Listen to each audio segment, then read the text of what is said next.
आज हम प्रतिलोम वर्तीय फलन के बारे में पढ़ते हैं। प्रतिलोम वर्तीय फलन यानी इनवर्स फंक्शन के बारे में पढ़ते हैं। तो इनवर्स फंक्शन पढ़ने से पहले आपको इस बात का पता होना चाहिए कि जैसे मैंने ये बातें लिख रखी है कि साइन एक्स एक फंक्शन होता है, इसको त्रिकोणमितीय फलन बोलते हैं, इसको बोलते हैं प्रति त्रिकोणमितीय फलन यानी साइन एक्स को बोलते हैं त्रिकोणमितीय फलन, और साइन इनवर्स एक्स होता है इसको बोलते हैं प्रति त्रिकोणमितीय फलन बोलते हैं। ठीक है, इसी प्रकार कोस त्रिकोणमितीय फलन होता है, कोस इनवर्स प्रति त्रिकोणमितीय फलन होता है। इसी प्रकार टेन इनवर्स होता है, कोट इनवर्स होता है, सेक इनवर्स होता है, कोसेक इनवर्स होता है।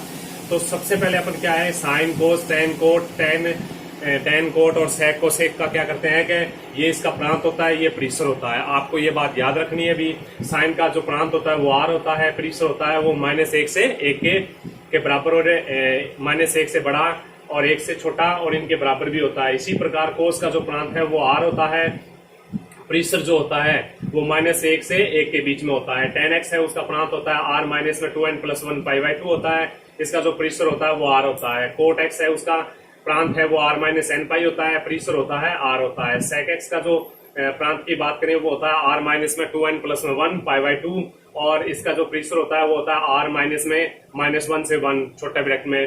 फिर कोसेक एक्स का जो प्रांत होता है वो r-n होता है और परिसर जो होता है r-1 से 1 के बीच में। ठीक है, तो ये आपको बात याद रखनी है। प्रांत का मतलब होता है कि x का जो मान अपन रखेंगे वो होता है, और परिसर का मतलब होता है कि x का मान रखने के बाद में जो अपने को मिलता है वो कौन होता है, परिसर होता है। इसी प्रकार से साइन इनवर्स x है उसका प्रांत -1 से 1 होता है, इसका जो परिसर होता है वो -π/2 से π/2 होता है। कोसेक इनवर्स x है उसका प्रांत होता है -1 से 1 और 0 से π इसका परिसर होता है। फिर tan इनवर्स x है उसका प्रांत वो r होता है और परिसर होता है -π/2 से π/2 होता है। कोट इनवर्स x होता है उसका प्रांत r होता है, परिसर होता है वो 0 से π के बीच में। सेक इनवर्स होता है, सेक इनवर्स x होता है वो r- -1 से 1 और 0 से π -π/2 के बीच में इसका परिसर होता है। इसी प्रकार से कोसेक इनवर्स x होता है। तो ये बात आपको याद रखनी है भी, साइन एक्स का प्रांत क्या होता है, परिसर क्या होता है, साइन इनवर्स एक्स का प्रांत क्या होता है और परिसर क्या होता है।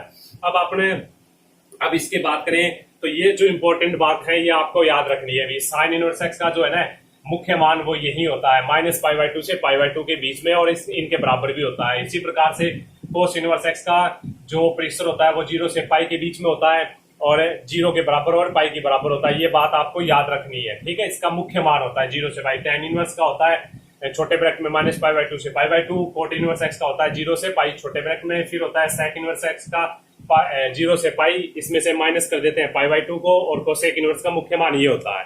तो ये बात आपको याद रखनी है। तो सबसे पहले अपन प्रति त्रिकोणमितीय फलन की बात करेंगे भी, प्रति त्रिकोणमितीय फलन होता क्या है। ठीक है, लेकिन इससे पहले आपको है ना ये बात कंफर्म याद रखनी है भी, साइन इनवर्स एक्स का मुख्य मान ये होता है, कोस इनवर्स का मुख्य मान 0 से π होता है, टेन इनवर्स का -π/2 से π/2 होता है, कोट इनवर्स का 0 से π होता है और सेक इनवर्स का 0 से π में -π/2 करना है। फिर कोसेक इनवर्स का जो मुख्य जो मान होता है वो -π/2 से π/2 और 0 माइनस करना है। ठीक है, तो ये बात आपको याद रखनी है। तो अब अपन बात करते हैं कि सबसे पहले मैं आपको बता देता हूं कि प्रति त्रिकोणमितीय फलन क्या होते हैं। आपको बस सिंपल सी बात समझनी है कि अभी प्रति त्रिकोणमितीय फलन क्या होते हैं। सिंपल तरीके से समझते हैं, बिल्कुल भी आसान तरीके से। सबसे पहले अपने को पता है कि साइन यहाँ पे लिखा जाता है क्या, कोण लिखा जाता है, और साइन कोण यानी साइन के आगे क्या लिखा जाता है, थीटा लिखा जाता है। तो साइन का कोण, साइन के आगे क्या लिखते हैं, कोण लिखते हैं, एंगल लिखते हैं। तो जैसे ही एंगल लिखेंगे तो जैसे साइन 0 रखेंगे उसका आंसर क्या होता है 0, साइन 30 रखेंगे तो क्या होता है 1/2, साइन 45 का 1/√2 होता है, साइन 60 का होता है √3/2 होता है, साइन 90 का कितना होता है, साइन 90 का मान 1 होता है। तो इसी प्रकार अपन ये बात समझ में आ गई होगी कि भी साइन के आगे कौन रखें तो आंसर किस में आता है, अपना संख्या में आता है। ठीक है, तो ये जो अपन लिख रहे हैं इसको बोलते हैं त्रिकोणमितीय फलन। ठीक है, अब जो होता है, अब साइन को इस साइड में लें तो आंसर आता है, देखिए कोण इक्वल में अपना आएगा साइन इनवर्स। ठीक है, साइन इनवर्स यहाँ पे क्या आएगी, संख्या आएगी। अब अपन संख्या रखेंगे तो आंसर किस में मिलेगा, कोण में मिलेगा।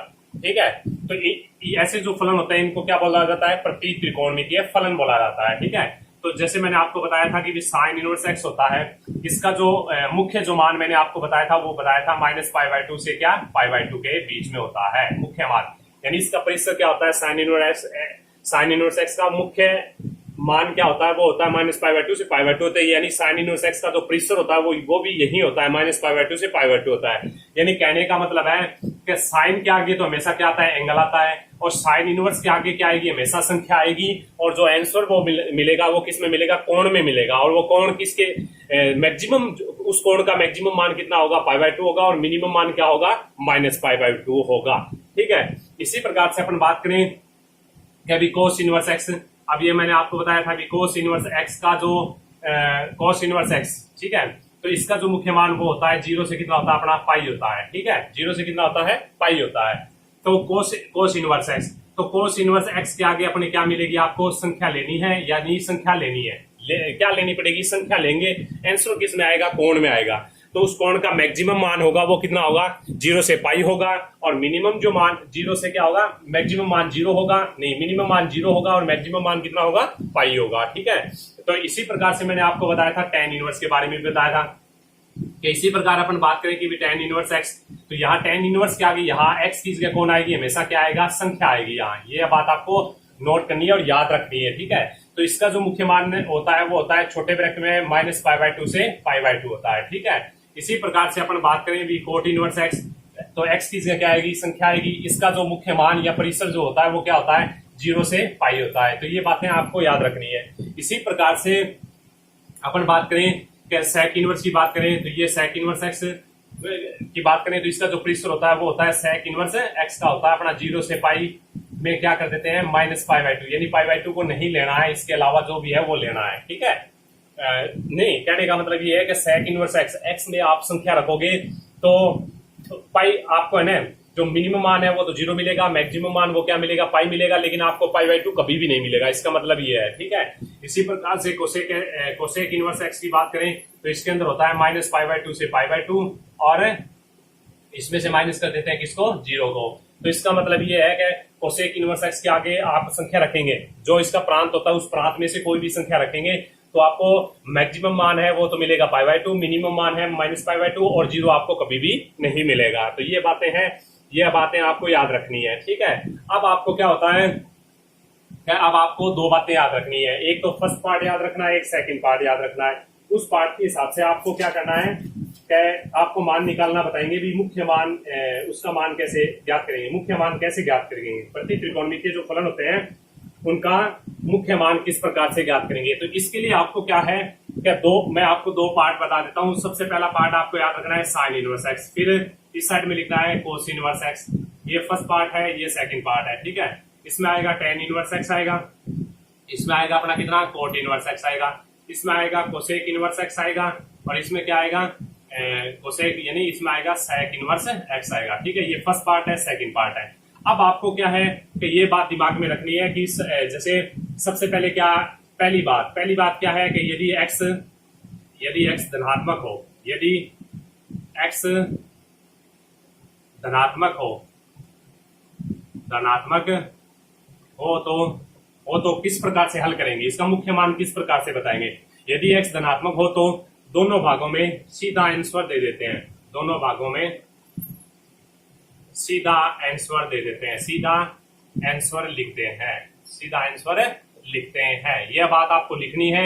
ये फर्स्ट भाग है, ये सेकंड भाग है। इसमें सबसे पहला केस ले लिया कि ये जो x जो लिखा हुआ है, ये जो x लिखा है ना हमने, sine inverse x, tan inverse x, cosec inverse x, तो यदि ये x है धनात्मक हो तो क्या करेंगे कि दोनों भागों में सीधा आंसर लिखते हैं, सीधा आंसर लिखते हैं। और वो सीधा आंसर किस प्रकार से लिखते हैं, एग्जाम्पल पे के तौर पे मैंने लिख दिया कि क्या साइन इनवर्स मैंने लिख दिया 1/√2। मैंने आपको बताया था, ये बात आपको दिमाग में रखनी है, पहले से भी बता दिया मैंने और कई बार बता दिया है कि साइन इनवर्स एक्स, एक्स यहाँ पे क्या है, एक संख्या है। जो आंसर अपने को मिलेगा वो किस में मिलेगा, कोण में मिलेगा। ठीक है, तो साइन इनवर्स एक्स के आगे 1/√2 है, यानी क्या है, संख्या है। ये यहाँ पे जो एक्स का मान क्या बन रहा है अपना, 1/√2 बन रहा है, जो क्या है, धनात्मक है। तो कौन से भाग से संबंध रख रहा है, फर्स्ट भाग से संबंध रख रहा है। तो चाहे फर्स्ट भाग से भाग रखो, चाहे सेकंड भाग से संबंध रखो, मैंने यहाँ पे लिखा हुआ है कि दोनों भागों में सीधा आंसर लिखते हैं, दोनों भागों में, चाहे इस भाग से हो चाहे इस भाग से हो। तो ये साइन इनवर्स के आगे 1/√2 क्या है, लिखा हुआ है। तो √2 कौन से कोण का मान होता है, कोण बताना है। अब साइन इनवर्स एक्स के आगे 1/√2 लिखा हुआ है, तो 1/√2 है वो किसका मान होता है, π/4, 45 का मान होता है। साइन के लिए किसका मान होता है, एंगल कितना आएगा, π/4 आएगा। इसी प्रकार से जैसे मैं कोई भी एग्जांपल ले लेता हूं, जैसे tan इनवर्स लिख दिया मैंने, sec इनवर्स 2 लिख दिया मैंने, अब लिख दिया मैंने sec इनवर्स 2। अब आपको सबसे पहले ये पता करना है कि भी x कौन है यहाँ पे। तो sec इनवर्स यहाँ पे लिखा जाता है, देखिए sec इनवर्स क्या लिखा जाता है, x। यहाँ कितना लिखा हुआ है, sec इनवर्स 2 लिखा हुआ है। तो x की क्या कितनी वैल्यू आ रही है, 2 आ रहा है। अब आपको क्या करना है, sec इनवर्स के आगे संख्या आ रही है, आपको आंसर किस में देना है, कोण में देना है, यानी एंगल में देना है, ठीक है। और इसका जो एंगल जो देते हैं ना, वो एंगल मैक्सिमम और मिनिमम एंगल कितना आएगा इसका, 0 से पाई के बीच में आएगा, और इसमें से क्या करते हैं, π/2 को छोड़ के, ठीक है, इसके बीच में आएगा। इसका जो मान आएगा वो इसके बीच में ही आना चाहिए। जिस पर एक बार दोबारा इसी एग्जांपल पे चलते हैं, जैसे sin इनवर्स x से आगे क्या है, अपनी संख्या है, आंसर किस में आएगा, कोण में आएगा। अब देखिए sin इनवर्स x का मैंने मुख्य मान क्या बताया था आपको, -π/2 से बताया था π/2, ठीक है। तो जो कोण होता है वो इसी के, ये जो आंसर है ना वो हमेशा इसके अंदर होना चाहिए, ठीक है। अगर इसके अंदर है तो ये आपने सही लिखा है, अगर इसके अंदर नहीं है, इसके अंदर नहीं है, यानी π/4 इस सहवर्त अंतराल से संबंध नहीं रख रहा है, तो इसका मतलब आपने जो ये मान दिया है, जो मुख्य मान जो आपने दिया है, ये गलत दिया है, ठीक है। इसका जो मान बताया आपने, ये क्या बताया आपने, गलत बताया है, ठीक है। तो ये बात आपको बहुत ही सीरियस तौर पे आपको ध्यान में रखनी है। इसी प्रकार से अपन बात करते हैं sec इनवर्स के आगे क्या है, 2 है। तो जो अपनी संख्या आ रही है वो क्या आ रही है, 2 आ रही है। अब आपको ये देखना है कि sec इनवर्स 2 कोण से कोण का मान होता है। अब आपको देखिए sec के कोण से कोण का मान 2 होता है, आपको ये देखना है sec के कोण से कोण का मान 2 होता है। अब देखिए sec 30 का मान होता है, sec 30 का मान कितना होता है, 2/√3 होता है, सॉरी, sec 60 का मान होता है, sec 60 का मान कितना होता है, कोस, सबसे पहले कोस 30, कोस 60 का मान 1/2 होता है, तो sec 60 का मान 2 होता है, sec 60 का मान होता है 2। तो यहाँ पे जो एंगल आएगा वो कितना आएगा, π/3 आएगा। तो इसका जो आंसर होगा वो कितना होगा, π/3 होगा, ठीक है। तो इसका जो आंसर होगा वो क्या होगा, π/3 होगा, ठीक है। तो ये π/3 इसका जो मुख्य मान मैंने आपको बताया था, वो मुख्य मान ये होता है 0 से पाई में से π/2 नहीं लेते हैं इसके अलावा। तो ये जो मान है π/3 वो इसके अंदर बिलोंग करता है या नहीं करता है, इसका मतलब ये क्या है, इसका मुख्य मान है। तो मैंने आपको क्या है कि ये बात बता दी है कि यदि x धनात्मक हो तो दोनों भागों में सीधा आंसर लिखते हैं, और किस प्रकार से लिखते हैं मैंने आपको बता दिया है, ठीक है। अब अपन इसी में दूसरा केस है, यहाँ पे दूसरी बात लिखते हैं कि यदि यहाँ पे दूसरी बात लिखें तो दूसरी बात में वही बात लेते हैं कि यदि x ऋणात्मक हो तो, यदि x क्या हो, ऋणात्मक हो तो, ऋणात्मक हो तो यदि x क्या हो, ऋणात्मक हो तो ये सेकंड बात थी। सेकंड बात में अपन लेते हैं ए नंबर बात। फर्स्ट भाग में ऋणात्मक बाहर लेकर आंसर लिख देते हैं, ऋणात्मक बाहर लेकर, ऋणात्मक चिन्ह बाहर लेकर, ऋणात्मक चिन्ह बाहर लेकर आंसर लिखते हैं, आंसर लिख देते हैं, ठीक है। अब कहने का मतलब मेरा क्या है, कहने का मतलब मेरा ये है कि जैसे साइन इनवर्स आपको देते हैं 1/√2, ठीक है। एग्जांपल दे दिया मैंने इसी चीज का, यदि x क्या हो, ऋणात्मक हो, ठीक है। तो अपन को बात क्या चल रही है कि साइन इनवर्स के आगे जो x होता है, tan इनवर्स के आगे जो x होता है, कोस इनवर्स के आगे जो x होता है, वो x अगर धनात्मक हो तो क्या करते हैं कि सीधा, चाहे कौन, दोनों भागों में क्या करते हैं, सीधा का सीधा आंसर लिख देते हैं, ठीक है।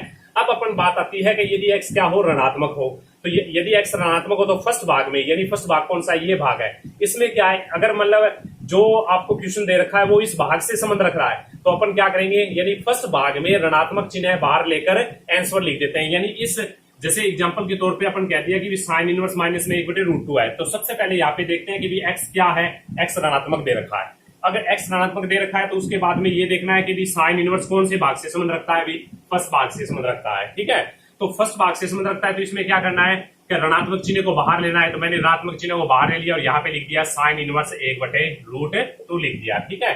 तो अब इसका मान आपको बता ही रखा है, अभी साइन इनवर्स 1/√2 का मान कितना होता है, माइनस में π/4। शर्त ये होती है कि इसके मुख्य मान से संबंध रखना चाहिए, ये -π/2 से π/2 के बीच में होना जरूरी है, ठीक है। तो ये इसका क्या होगा, आंसर होगा जो -π/4 है, इस सहवर्त अंतराल से संबंध रखता है, तो इसका मतलब हमने सही मान दिया है। जैसे मैं लिख देता हूँ tan इनवर्स -1 लिख देता हूँ, जैसे मैंने एक और आंसर ले लिया कि ये लिख दिया अभी tan इनवर्स -1, तो यहाँ पे x क्या है, अपना ऋणात्मक है, ठीक है। अब ऋणात्मक हो तो अपन क्या करते हैं कि अपन भाग देखते हैं भी कौन से भाग से संबंध रखता है, फर्स्ट भाग से संबंध रख रहा है अभी tan इनवर्स, तो फर्स्ट भाग से संबंध रख रहा है, तो इसका मतलब सबसे पहला काम क्या करना है, चिन्ह को बाहर लेना है। ये जो चिन्ह है ऋणात्मक उसको बाहर लेना है, बाहर ले लिया, यहाँ लिख देते हैं tan इनवर्स 1 लिख देते हैं। अब आपको क्या करना है कि tan इनवर्स 1 यानी tan थीटा का यानी tan के लिए कौन से कोण का मान 1 होता है वो कोण बताना है। यानी tan के लिए tan के कौन से कोण का मान 1 होता है उस कोण को बताना है। कौन सा कोण होता है, π/4 होता है। तो ये रहा अपना π/4। तो आंसर कितना हुआ इसका, -π/4 होगा। ठीक है, जो किससे बिलोंग करता है, ये बिलोंग करता है अपना किससे, -π/2 से, π/2 से में बिलोंग करता है। ये इसका मुख्य मान होता है, इससे संबंध रख रहा है, तो इसका मतलब ये मुख्य मान हमने सही दिया है। इसी में अपन बात करते हैं, अगर सेकंड भाग हो तो क्या करेंगे। ठीक है, अब बात वही चल रही है कि यदि x क्या हो, ऋणात्मक हो तो अब अपन बात करते हैं कि भाग सेकंड में। ठीक है, यदि मतलब x ऋणात्मक हो तो, दूसरी बात बता रहा हूं, यदि x ऋणात्मक हो तो ठीक है, तो सेकंड भाग में, सेकंड जो भाग है, भाग में पाई माइनस में आंसर लिखते हैं, पाई माइनस आंसर लिखते हैं। ये बात आपको रखनी है याद, लिखते हैं। अब मेरा कहने का मतलब क्या है, मेरा कहने का मतलब है जैसे आपको दे दे कोट इनवर्स -1/√3 दे दे। अब आपको कह दे भी कोट इनवर्स माइनस में 1/√3। ठीक है, तो सबसे पहले अपन देखें कि भी x का मान कितना है, -1/√3 है, और -1/√3 यानी क्या है, ऋणात्मक है। अब ऋणात्मक है तो सबसे पहले ये देखना है कि कोट कौन से भाग से संबंध रख रहा है, फर्स्ट भाग से रख रहा है या सेकंड भाग से। तो कोट इनवर्स यहाँ कौन से भाग से संबंध रख रहा है, सेकंड भाग से रख रहा है। तो सेकंड भाग में आंसर कैसे देना है, पाई माइनस आंसर देना है, यानी पाई माइनस लिखेंगे, पाई माइनस लिखेंगे इसको, और इसको लिख देंगे कैसे, कोट इनवर्स 1/√3। ठीक है, पाई माइनस क्या लिखेंगे, कोट इनवर्स 1/√3। अब आपको क्या करना है कि कोट के उस कोण का मान बताना है जिसका मान 1/√3 होता है। तो 1/√3 किसका होता है, 60 का होता है, 60 का होता है। तो पाई माइनस में अपन क्या लिखेंगे, π/3 लिखेंगे। तो आंसर कितना आ गया, 2π/3 हो गया। ठीक है, तो ये इसका आंसर होता है। ठीक है, तो कुछ सवाल है,